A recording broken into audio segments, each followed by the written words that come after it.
Muito bem, mãe. Vamos para a quinta leitura. O padre Sopóclico deve ser muito amado por Deus. Digo isso porque percebi como Deus o defende em certos momentos. Vendo isso, alegro-me imensamente por Deus dispor de tais eleitos. Ano de 1928, excursão ao Calvário. Vim para Vilnius por 2 meses a fim de substituir uma irmã que foi para a terceira aprovação. No entanto, acabei por permanecer um pouco mais do que 2 meses.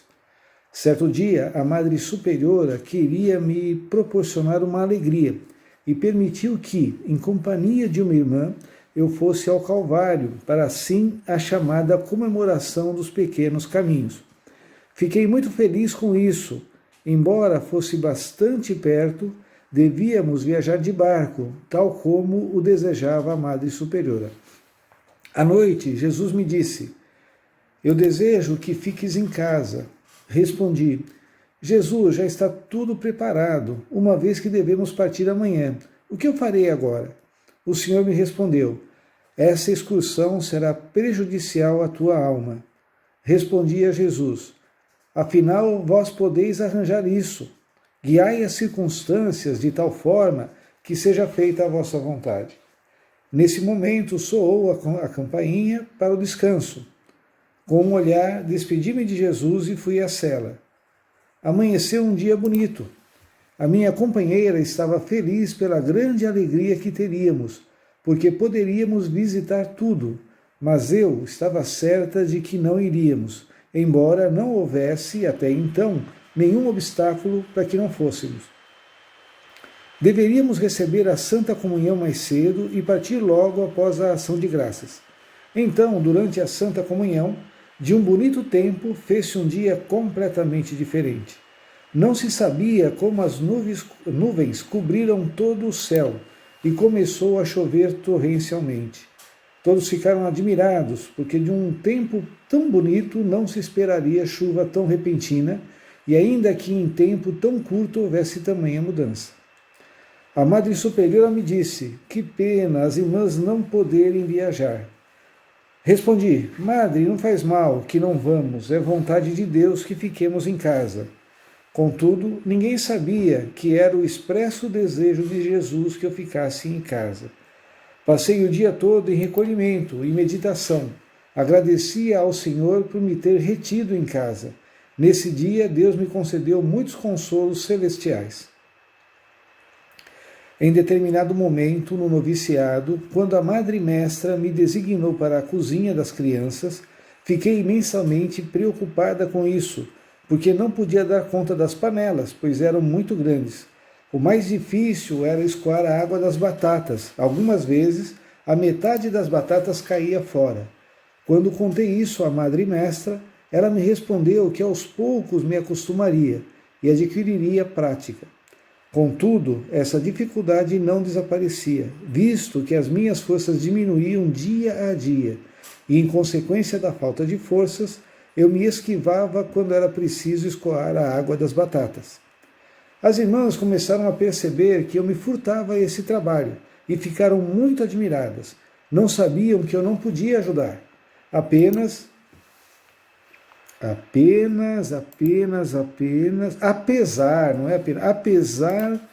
de eu me esforçar com todo o meu zelo e de não poupar a mim mesma. Ao meio-dia, no exame de consciência, queixei-me a Deus daquela falta de forças. Então ouvi na alma essas palavras: de hoje em diante farás isso com grande facilidade, fortalecerei as tuas forças. Ao anoitecer, quando chegou a hora de despejar a água das batatas, apressei-me por primeira, confiante nas palavras do Senhor. Com toda a facilidade, peguei a panela e derramei a água perfeitamente bem. Mas quando tirei a tampa para deixar sair o vapor das batatas, em vez de batatas, vi dentro da panela ramalhetes inteiros de rosas vermelhas, tão belas que é difícil descrevê-las. Nunca tinha visto rosas assim. Fiquei atônita com o fato, sem compreender o seu significado, mas nesse momento ouvi uma voz na alma: estou transformando o teu trabalho tão pesado em buquês das mais belas flores, e o seu perfume eleva-se até o meu trono. A partir daí, eu procurava tirar a água das batatas não somente durante a minha semana designada para que eu cozinhar, mas também na semana das outras irmãs, substituindo-as neste trabalho.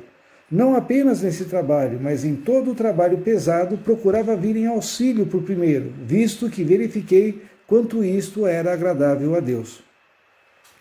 Ó tesouro inesgotável da pureza de intenção, que tornas todas as nossas ações perfeitas e tão agradáveis a Deus. Ó Jesus, vós sabeis como sou fraca, por isso ficai sempre comigo, guiai os meus atos, todo o meu ser. Vós, meu melhor mestre, na verdade, Jesus, o temor me assalta quando vejo a minha miséria, mas ao mesmo tempo me tranquilizo vendo a vossa insondável misericórdia, que sendo eterna, é maior que a minha miséria. E essa disposição de ânimo me reveste da vossa força, que alegria brota do conhecimento de si mesmo. Ó verdade imutável, a vossa constância é eterna. Logo depois dos primeiros votos, tive problemas de saúde. Apesar do cordial e zeloso cuidado das superioras e dos médicos, não me sentia nem pior nem melhor. Então começaram a chegar aos meus ouvidos insinuações de que eu estava fingindo. Este fato redobrou ainda o meu sofrimento. Isso perdurou por um bom tempo. Certo dia, queixava-me a Jesus por constituir um peso para as irmãs. E Jesus respondeu-me: não vives para ti mesma, mas para as almas. Dos teus sofrimentos terão proveito outras almas. O teu contínuo sofrimento lhes dará luz e forças para aceitarem a minha vontade. O sofrimento mais doloroso para mim era o fato de achar que nem as minhas orações, nem as boas ações eram agradáveis a Deus. Não ousava levantar os olhos para o céu. Isso me causava tão grande sofrimento que, quando me encontrava na capela participando dos exercícios espirituais em comum, a Madre Superiora, terminados os exercícios, chamou-me à parte e me disse: a irmã peça a Deus graça e consolo, porque realmente eu mesma a vejo, e as irmãs me dizem que o próprio aspecto da irmã já desperta compaixão. Realmente nem sei o que fazer com a irmã. Ordeno que a irmã não se aflija com coisa alguma. Entretanto, todas essas conversas, a Madre Superiora, não me traziam qualquer alívio, nem qualquer esclarecimento sobre o meu estado. Uma escuridão ainda maior me ocultava a Deus. Buscava auxílio no confessionário, mas também ali não o encontrava. Um santo sacerdote queria ajudar-me, mas eu me encontrava numa tão miserável situação que nem sabia definir os meus sofrimentos, e isso me atormentava ainda mais. Uma tristeza mortal se apoderava da minha alma, com tal intensidade que não era capaz de escondê-la, mas era visível exteriormente. Perdi a esperança. Noite cada vez mais escura. O sacerdote com quem me confessava me disse: vejo na irmã graças especiais e estou completamente tranquilo a seu respeito. Por que a irmã se atormenta tanto? Contudo, naquele momento eu não compreendia isso. Por isso, admirava-me muito quando, por penitência, me mandava rezar o Te Deum ou o Magnífica, e algumas vezes ter de correr depressa pelo jardim ao anoitecer ou rir em voz alta 10 vezes ao dia. Ficava muito admirada com tais penitências, mas o sacerdote não me ajudou muito. Evidentemente, Deus queria que o glorificasse por meio do sofrimento. Esse sacerdote consolava-me, dizendo que nesse estado eu era mais agradável a Deus do que se estivesse cheia dos maiores consolos. Que grande graça de Deus, dizia ele, que a irmã, nesse estado atual de tormentos da alma, não ofende a Deus, mas procura exercitar-se nas virtudes. Eu olho para a alma da irmã, vejo nela grandes desígnios e graças especiais, e vendo isso na sua alma, rendo graças ao Senhor. Mas apesar de tudo, a minha alma permanecia em sofrimentos e tormentos indizíveis. Era como o cego que confia no guia e segura firmemente sua mão, e em nenhum momento me afastava da obediência, que era para mim a tábua de salvação na prova de fogo. Jesus, verdade eterna, fortificai as minhas tênues forças. Vós, Senhor, tudo podeis. Sei que nada valem os meus esforços sem vós. Ó Jesus, não vos escondais de mim, porque sem vós não posso viver. Ouvi as súplicas da minha alma. Não se esgotou, Senhor, a vossa misericórdia. Portanto, tende compaixão da minha miséria. A vossa misericórdia excede o entendimento dos anjos e dos homens juntos. Embora me pareça que não me ouvis, coloquei a minha confiança no mar da vossa misericórdia, e sei que a minha esperança não será desiludida. Só Jesus sabe como é pesado e difícil cumprir as obrigações quando a alma se encontra nesse estado de tormentos inferiores. As forças físicas diminuem e a inteligência se obscurece.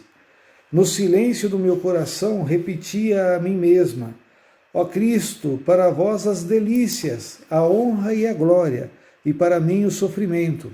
Não me atrasarei nem um só passo na caminhada para vós, ainda que os espinhos firam meus pés. Quando fui enviada à casa de Plock, a fim de me restabelecer, tinha a felicidade de ser eu a enfeitar a capela com flores. Era em Biala. A irmã Tecla nem sempre tinha tempo e, por isso, muitas vezes eu mesma enfeitava a capela. Certo dia, colhi as mais belas rosas para enfeitar o quarto de certa pessoa. Quando me aproximava do pórtico, vi Jesus ali parado. Ele me perguntou com brandura: minha filha, para quem estás levando essas flores? O silêncio foi a minha resposta ao Senhor, pois naquele momento percebi que tinha uma ligação muito sutil com aquela pessoa, de que antes não me apercebera. Logo Jesus desapareceu.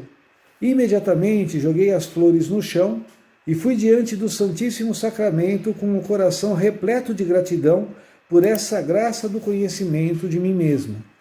Ó Sol Divino, na luz dos vossos raios, a alma percebe as pequenas partículas de poeira que vos desagradam.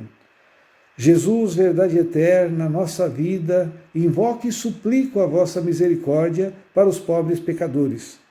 Ó Dulcíssimo coração do meu Senhor, cheio de compaixão e insondável misericórdia, imploro-vos pelos pobres pecadores. Ó Coração Santíssimo, fonte de misericórdia, do qual brotam raios de graças incompreensíveis para todo o gênero humano, suplico-vos luz para os pobres pecadores. Ó Jesus, lembrai-vos da vossa amarga paixão, e não permitais que se percam almas remidas com o vosso preciosíssimo e santíssimo sangue. Ó Jesus, quando medito sobre o grande preço do vosso sangue, alegro-me com a sua grandeza, porque uma só gota seria suficiente para todos os pecadores. Embora o pecado seja um abismo de maldade e ingratidão, o preço ofertado por vós é sempre incomparável. Por isso que toda alma confie na paixão do Senhor e tenha esperança na misericórdia. Deus a ninguém nega a sua misericórdia. O céu e a terra poderão mudar, mas não se esgotará a misericórdia de Deus. Oh, que alegria arde no meu coração quando vejo essa vossa bondade inconcebível, ó meu Jesus. Desejo trazer a vossos pés todos os pecadores, para que louvem por todos os séculos a vossa misericórdia. Meu Jesus, embora haja noite escura em volta de mim e nuvens negras me obscureçam o horizonte, sei que o sol não se apaga. Ó Senhor, embora não vos possa compreender e não entenda a vossa ação, tenho confiança na vossa misericórdia. Se for de vossa vontade, ó Senhor, que eu sempre viva em tal escuridão, bendito sejais.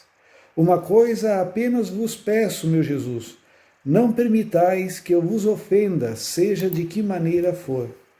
Ó meu Jesus, só vós conheceis as saudades e as dores do meu coração. Alegro-me de poder sofrer por vós ao menos um pouco.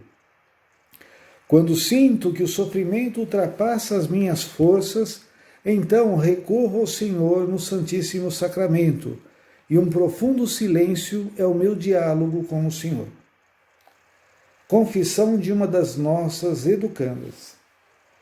Em determinado momento, quando uma força começou a me impelir para que eu me esforçasse a fim de conseguir a festa da misericórdia e para que aquela imagem fosse pintada, não consegui encontrar a paz. Alguma coisa atravessava o meu ser, mas dominava-me um certo receio de ser vítima de uma ilusão. Porém, essas incertezas provinham sempre do exterior, pois no fundo do meu coração sentia que era o Senhor que invadia a minha alma. O padre, com quem então me confessava, disse-me que, de fato, existem ilusões, mas parecia-me que esse sacerdote tinha medo de me ouvir em confissão. Isso era para mim um tormento. Quanto mais percebia que não tinha muita ajuda da parte dos homens, tanto mais recorria a Jesus, o melhor mestre. Em determinado momento, quando me assaltou esta dúvida, se a voz que falava comigo vinha do Senhor, naquele mesmo momento me dirigi ao Senhor por meio de palavras interiores, sem pronunciá-las.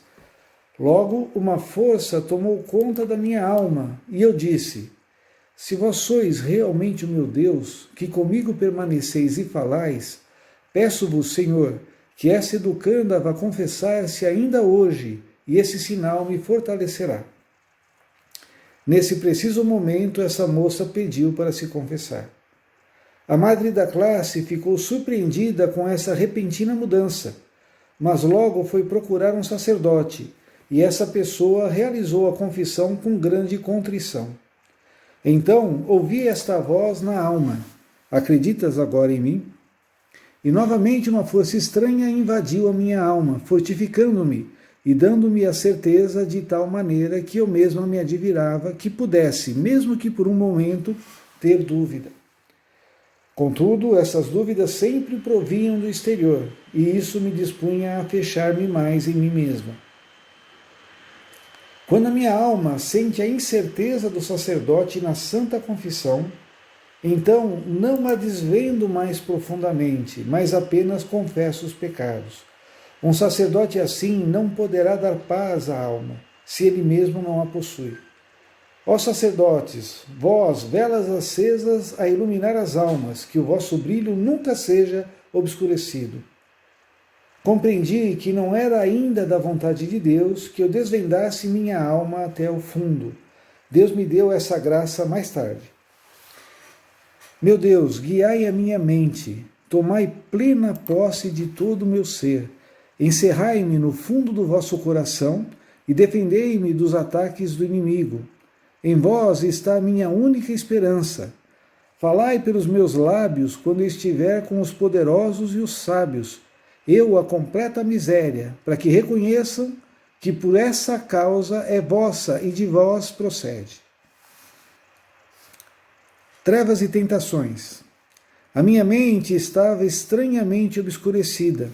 Nenhuma verdade me parecia clara. Quando me falavam de Deus, o meu coração era como uma pedra.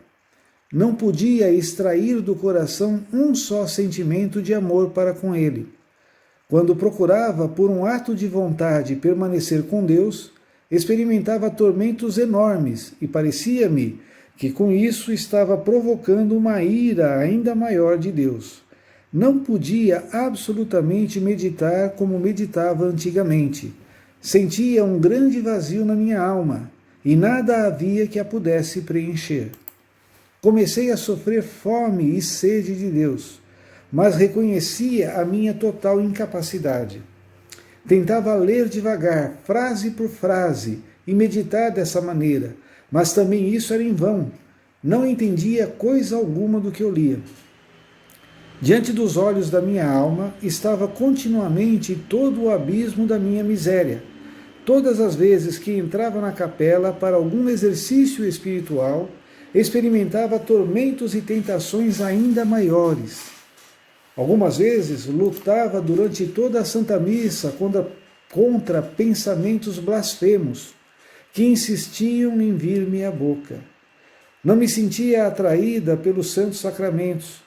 Parecia-me não tirar nenhum proveito deles. Recebia-os apenas por obediência aos confessores, e essa obediência cega era para mim o único caminho pelo qual devia caminhar, a tábua de salvação. Foi quando um sacerdote me explicou que se tratava de provações que vinham de Deus, e que no estado em que te encontras, não só não o ofendes, como está sendo muito agradável a Ele. É sinal de que Deus te ama imensamente e confia muito em ti, quando te envia tais provações. Contudo, essas palavras absolutamente não me consolavam, e parecia-me que elas absolutamente não se aplicavam a mim. Uma coisa me surpreendia. Acontecia algumas vezes que, quando eu sofria terrivelmente, no momento em que me dirigia para a Santa Confissão, de repente desapareciam esses terríveis tormentos.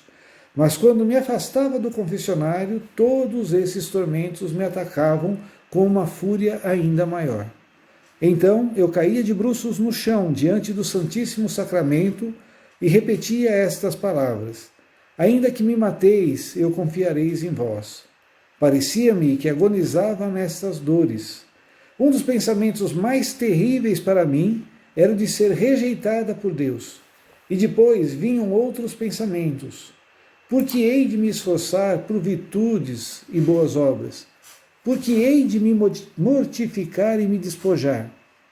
Para que fazer os votos? Por que rezar? Por que sacrificar-me e fazer penitência? Para que oferecer-me como vítima a cada passo? Para que, se sou rejeitada por Deus? Qual o fim de todos esses esforços?